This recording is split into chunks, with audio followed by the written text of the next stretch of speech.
Patay ang isang babae habang sugatan ang menor de edad niyang anak matapos silang pagsasaksakin ng kanilang padre de pamilya sa Angono, Rizal. Nakatakas ang 15 anyos na sugatang biktima matapos ang pananaksak. Doon na rumesponde ang mga pulis at pinasok ang bahay. Wala nang buhay ang ina ng binatilyo nang matagpuan ng mga pulis sa kwarto. Nakita namang buhay ang suspect sa may banyo bagamat may saksak sa tiyan. Ayon sa pulis, nagsaksak sa sarili ang suspect. Patuloy pang iniimbestigahan kung anong motibo sa krimen. Isa sa mga tinitingnang anggulo ang problema sa pera.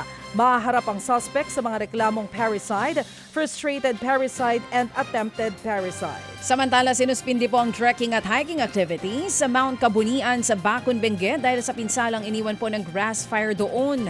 Huwebes Santo ng gabi nang sumiklab nga po ang sunog. 18 turista at 3 tour guide ang na-stranded.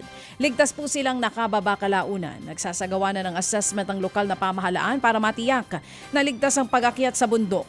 Pinapayuhan nila mga hiker at maging turista na may planong umakyat sa bundok na makipag-ugnayan na muna sa Municipal Tourism Council.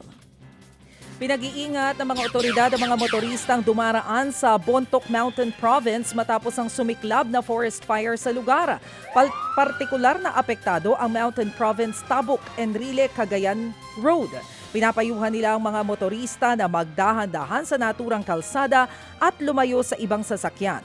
Biyernes Santo nang unang mapaulat ang forest fire at naapula rin, pero muli itong sumiklab nitong Sabado.